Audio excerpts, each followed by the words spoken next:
Hey, Giants fans. Due to production scheduling, this week's episode of Giants Hangout was recorded before the news of the change at quarterback was made public. So while we won't be discussing Jackson Dart's first career NFL start, there's still a lot of good stuff in this episode. So I hope you enjoy this week's Giants Hangout. What's up, everyone? Welcome to a Week 4 Giants Hangout brought to you by Crestron. My name is Madeline Burke, joined by Russ Salzberg, Matt Sytak, and the Super Bowl champion Jonathan Casillas. The Giants are back at home for Week 4, taking on the Los Angeles Chargers with a 1 p.m. kickoff. But before we get into that, guys, we got to recap Week 3, Sunday Night Football. Matt, the home opener against the Chiefs. It was a loss, a tough one, a tough day for the passing offense, but we did see a great breakout game on primetime from the rookie Cam Skattebo. Yeah, Scadaboo was great. I mean, unfortunately, it came somewhat at the expense of Tyrone Tracy Jr., who suffered a shoulder injury. We've yet to find out his status for moving forward, but nonetheless, Scadaboo really had a breakout game, both as a runner and as a pass catcher. First on those rushing, he had 10 carries for 60 yards. That's 6 yards per carry. As we've come to learn when it comes to Scat, he was just bouncing off guys. I mean, he forced 7 missed tackles, which was more than, the whole backfield the first 2 weeks combined. So he looked great. He caught 6 passes for 61 yards as well. He was the leading receiver for the Giants. So obviously we hope Tyrone Tracy comes back soon. But in the meantime, it looks like Cam Skattebo could see a bigger workload, which could mean good things for the offense. And yeah, good things for the offense. And it's good to see that ball moving in that direction and Russell Wilson trusting him as not just a running back, but also as a pass catcher. But Casillas as the defensive player on this panel here, we got to talk about the Giants defense in Week 3. Some missed opportunities there, but the defense really did keep the Giants in this game and has had some big plays. What are you seeing from this Giants defense so far? Yeah, they kind of got a bend but don't break defense. I wish, these guys could make the plays that are getting thrown towards them. Paulson and Debo had 2 hands on the ball. You guys been around football a long time. There's not too many times where defenders get balls thrown right to them, especially from Patrick Mahomes. You got to be able to make those type of plays, and of course they end up punting after that. Really no harm, no foul, but those are the plays that has been adding up, or the lack thereof making those plays have been adding up for the Giants, where this defense could be getting off the field on third down. This defense could be stopping guys in the red zone, but the Chiefs, man, even though their offense doesn't look like the way it's looked the last 5 or 6 years with Mahomes at the helm, Patrick Mahomes is still Patrick Mahomes. He's still a guy that's able to make plays, and he was able to extend the plays and get away from Abdul Carter and Burns and the guys that I think had pretty good pass rushes throughout the game and extend drives. And the Giants had to figure out, because this weekend, the Chargers with Herbert, he does the same thing that Patrick Mahomes does. So Yeah, they got to be able to figure out how to get those guys off the field. He's another slippery quarterback that the Giants are going to be facing this week in Week 4. But Russ, when you look back at Week 3, Sunday Night Football, what is your biggest takeaway from that one? Well, I mean, my biggest takeaway was a problem from the week before. I mean, it was still penalties. There were 7 penalties. I think it was for 82 yards. I told you last week, I love Drew Phillips. I don't think he's good. I think he's got a chance to be really, really great. And you don't want to, it's easier to turn the motor down than it is to turn it up, to have that engine going. And his engine is always going, but I think he's got to be careful with his aggression. I mean, he got called, I think it was 2 or 3 penalties.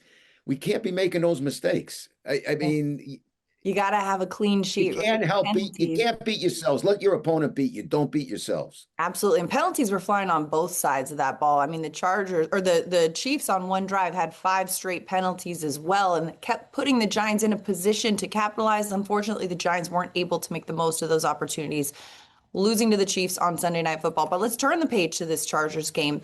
Sunday, Week 4, 1 p.m. at MetLife Stadium. We know Jim Harbaugh loves to run the ball. Unfortunately, Najee Harris is out for the season with a season-ending Achilles injury. But Casillas, the rookie, Omarion Hampton out of North Carolina, also a beast with the rock, can run the ball well. When you look at the way that the Chargers like to run the ball and the Giants defense has struggled against defending the run, how do you shore that up in Week 4? Well, you got to have gap integrity. I think the physical presence aspect of it should be installed all week, right? When they do practice on Wednesday, and I don't know if they're going full pads, but I know they're going at least uppers where they can actually hit. It starts on Wednesday. It starts on Wednesday practice, fitting up the runs in 9-on-7, fitting up the runs on scout team, telling the scout team, we need you to run hard. We need you to come at us hard so we can go ahead and get some of these game type reps during the week, because it takes a physical mindset going into the game to go ahead and execute it. And of course, last week the Chiefs were barely over 100, but they did a good job against Mahomes. They got to do a better job against the guys that are designed to get the run plays like the running back, because this Chargers offense, Yeah. when they run the ball, they're almost unstoppable because you have a guy at that quarterback position that could do so many things. You got to be able to make them one-dimensional. Absolutely. And when you look at the Chargers offense, the run game, of course, the key to it. But the Giants offense, they have been expanding on the run game, but the passing game really needs to get going. It seemed like they struggled so much in week 3, Matt, in getting the passing game going, getting these receivers going again. How do we get that week 2 performance reignited week 4? Yeah, so I'm glad you teed that up, because obviously week 2, Russell Wilson had tremendous success with the deep pass. I mean, we saw it, the touchdowns to Malik, to Wandell. I mean, Russ looked like, vintage Russell Wilson in that game. Last week, it was a little bit of the matchup. I mean, the Chiefs with Spags, I mean, we all know Spags, one of the best defensive coordinators in the NFL, multiple Super Bowl champion defensive coordinator. But the Chiefs use split safety coverage nearly 80% of the Giants dropbacks, and that was the highest rate that any team in the NFL has used split safeties this season, and one of the highest rates that Spags has ever used it, or the Chiefs have used it under Spags. So that's going back 6-7 seasons now. So it seemed like, yeah, so it seemed like maybe maybe the Giants offense obviously wasn't expecting Spags to run one of the most split safeties that he's ever run before. And that just completely took the deep pass away. So I think this week, the Chargers defense, might try to mimic what the Chiefs did in order to take away the deep pass. And if that's the case, you got to just take what the defense is giving you. Take the short and intermediate routes. Have Malik running cross routes, Theo Johnson running cross routes over the middle. Don't always look for the deep pass. If the defense is trying to take that away, just take what they're giving you. Yeah, maybe get a screen pass in there every once in a while. We didn't really see that on Sunday Night Football either. Sure. We got to get the pass. The check down. The check down. I'm sorry, Maddie. The check down, side tag, the check down, and not being afraid to go to the check down early when the guys are settling at the top of their drops, talking about defensively, because there is a void underneath. You allow certain passes to happen when you play cover 2. You got to go to that a little bit quicker, because you know who you're getting the ball to? Cam Scatterable. Cam Scatterable, which is a perfect point too. You talked about Scat earlier in this show. I mean, the first rookie wide receiver to have 60, or first rookie to have 60 plus rushing yards, 60 plus receiving yards in his home debut. Scat with his second career touchdown already. Russ, can he be the trusted running back while Tyrone Tracy is dealing with the injury for whatever time he misses? Well, I'm not taking anything away from Tyrone Tracy, but I mean, Cam Scatterbo, whether Tracy's healthy or not, Cam Scatterbo, what I say here on a Hangout last week, I said, if Cam Scatterbo remains healthy, God forbid has an injury, to me, that's the only thing will stop him from being a folk hero in this town. He runs with as we like to say, bad intentions. He runs aggressive. He has the mentality not of a rookie.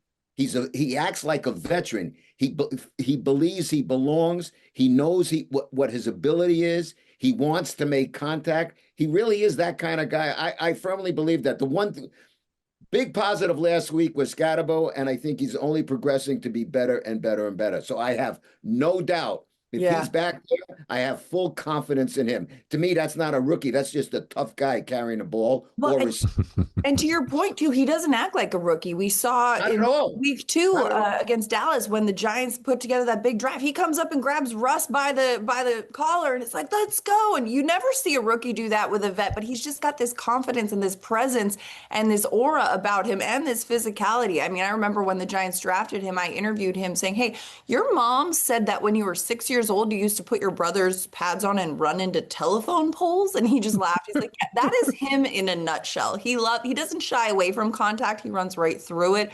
That's why he won Angry Runs his very first game of his career.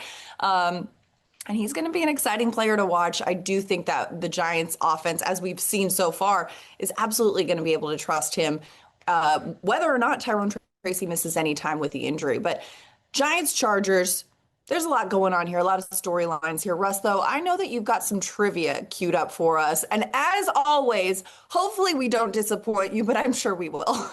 Yeah, I mean, well, it depends. I'll give you guys and ladies the benefit of the doubt. So here we go. It's what do you know? What do you say? All right. Back in 2005, our very own Tiki Barber led the entire NFL with 2,390 yards from scrimmage. Okay. Wow. And for the Chargers at the time was LaDainian Tomlinson. He finished fifth in that category, yards from scrimmage, with 1,832. My question to you people, I'm not going to ask you to name all three. I'm saying name two of the three who finished second through fourth. Name two of the three. 2005, was that Chris Johnson? No, that he would have been later. No, he's after that. Brian Westbrook. Brian Westbrook, that's a good one. Oh, No? Yeah, No? I'm going to give you a hint. Okay. One of them has the same name as a former New York Knick. You want me to go get my car washed and come back? All right. Give me a second. Let me think. Former New York Knick. Tiki Okay. Barber. So it wasn't Brian Trying to think of Westbrook. 2005. Is it a running back? Edgerrin James. No. Ooh. Oh, yes, Edgerrin James. Yes. That's Oh, okay. I one. was about to say, come on, guys. Well, Edgerrin James, yeah. Listen, Edgerrin James didn't play for the Knicks, okay? I don't know how you came up based on that hint. I'm just Okay, thinking so of backs around that you got time that I James. know we're getting money. 2005. I was gonna guess Sean Priest. Alexander? Priest Holmes. Ooh. Who did you say? Sean Alexander. Sean Very Alexander? good. Sean That's Alexander. two. So, hey, you guys Man did said well. Priest Holmes. Priest No, Holmes? the last one, but the last one is a Kansas City Chief. Larry Johnson. Hello. There you Hello. go. Larry Hey, Johnson hello. played for the New York Knicks, right? Yeah. I say play for the Yeah. Knicks, and Casillas says Edgerrin James. Okay. Well, because there were multiple things going on. Casillas did get it right. Dang, Russ be killing me. All on right, these. yeah. I'm thinking 2005. It's where the first season of my longest standing fantasy league. I'm like, who was I drafting in that season? But yeah, Sean Alexander. Hey, Edgerrin I'm James. impressed. Yeah, there we We go. end up, you end There up you go. getting all three. I'm impressed. Go Yeah. team, high five. See, look at Russ. We're growing, we're evolving. We are. Doing our I'm best. proud of us. I'm proud of us, Slowly guys. but surely, yes. The more you know. Maybe we can get producer Pearson to throw in the more you know .gif because we're educating minds and expanding people. All right, listen. The Chargers and the Giants both have pretty iconic jerseys, right? I mean, you think of the Giants, it's a classic. Look, 101-year-old franchise. The Chargers, they've got those clean powder blues. I personally love the Navy Charger jerseys as well. They got a lot of things in the repertoire. I know not a lot of people pick the Navy, but I think that looks sharp. I'm a big fan of Navy blue. But Sitek and Russ, I need you guys to name your favorite all-time NFL jerseys, not including the Giants. Give me two that you think, okay, these jerseys are something that is a beauty to look at. I'll give you my two right off the top because I always like them. The team that we're playing, I like the Chargers back in the day with John Hadel. I'm going back to the AFL days and Lance Allworth, but I like the Chargers and I like the old Rams. I really like the old Rams jerseys as well. You know, the blue with the yellow. Oh, yeah. I like Mhm. that. I like I that. like those So, too. Chargers and Rams for me. Chargers and Rams. I like it. Sitek, what about you? Style points. Yeah, so honestly, if my first choice probably would have been the Chargers powder blue, but since we're playing them, I'm gonna knock that off of the table because we can't choose the opponent's jersey. So for me, my number one, and they actually just wore it this past weekend, the throwback uniform. I got to go with the Buccaneers, the creamsicle Ooh, the jerseys, but the white creamsicles. ones. I Mm, like the white The ones white over the orange ones. ones. I think they just look so fresh. Maybe I'm a little biased because we saw Sterling Shepard have a pretty good game in them this past weekend wearing that jersey, and I always root for Shep. But you got to go. I'm going with the creamsicles, and then the second choice. I had two, so I'm just going to give them both. The Titans throwback to the Houston Oilers, also in that Ooh, like baby blue uniform. And Oilers then were very good. Yeah. and yeah. then the Denver Broncos, the orange, I think it's called the Orange Crush. Crush. Orange Mhm. crush. Yeah, both of those I think are just very sharp looking uniforms. I like that. those I'm are gonna all like throw in very an honorable bright mention. color uniforms. Yeah, yeah, Oh, yeah. SciTech's not afraid of a little color. I Yeah. respect it. You know, he's got Sure, a you got lot to of show out. orange glad. Sorry, I'm gonna step away from the dad puns here. One of the ones that I want to throw in an honorable mention, because see, as I know you've worn this one, the all white Saints. The Yeah. Yeah. It's clean, right? With all Yep. white, the kind of golden black detail. It's like that's a Yeah. clean look. Yep. Yep. And if I could throw in an honorable mention, Yeah, yeah, get that. I love all black jerseys. Like I love the Oh, Baltimore great. all black. But the back in the day, of course, I grew up as a kid, like we all Raider. did, watching Michael Vick, the all black and red Mm. Atlanta Oh, Falcons jersey from like the 2000s, I guess early 2000s, mid 2000s. Them jerseys, like those are iconic jerseys right there. I yeah, love the black and red Those are jerseys. nice. yeah. And the Raiders. Oh, The to me, that was Raiders. that was my top three. The Raiders, Yeah. for sure. The Raiders are in there. All right, week 4, Giants Chargers on deck back at MetLife Stadium for a 1 p.m. kickoff. But we've got a little buy or sell because we're going to look at this game and evaluate how it's going to go. So we talked quite a bit on this show today about Cam Scattaboo, the Sun Devil, much like myself, in case I have failed to mention that today. But buy or sell Russ. Cam Scattaboo hits 100 total scrimmage yards again. Bye. Yeah, I think he does it. Yeah. Buy. Total scrimmage yards, 100%. I wouldn't be surprised if he rushes for 100 yards. I love that. Casillas? Yeah, I'm buying what Russ is selling. I wouldn't be surprised if he hits that 100 mark, especially with Tracy being out. And I Yeah. feel like Motor Singletary. I love Motor, first of all. I love him for being a professional in all of this. He was returning kicks. There's not too many veterans that, average 4 yards for his entire career that is willing to go to special teams. So I think with him being able to like kind of take a step back and let the young Cam Scatterable do it, I got respect for both of those guys, but I definitely see Cam going over 100 total yards. SciTech? Yeah, I'm gonna buy this as well. I mean, we saw last week how big of a role he can play in the passing game. He's the leading receiver, and as we mentioned before, or as I mentioned before, I think we got to take what the defense has given us. That could mean a lot of short screen passes to Scattaboo. Yeah. Also, last week, Broncos Chargers, J.K. Dobbins, the Broncos lead back, averaged 7.5 yards per carry against Chargers. So combine both of that, he should easily top 100 yards from scrimmage. Buying, absolutely buying over 100 yards from scrimmage. And I'm with Russ here. I could see him getting 100 yards rushing in this one on Sunday at 100%. MetLife Yeah. Stadium. I'm Abs- confident of that. Yeah. I'm confident. Yeah, he runs like a bulldozer through people. And so I'm excited to see it. All right, we got to get the pass game going for this Giants team. We know that.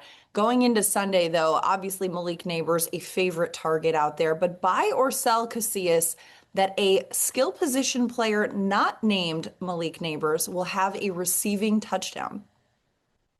I'm buying that. I'm buying that. SciTech?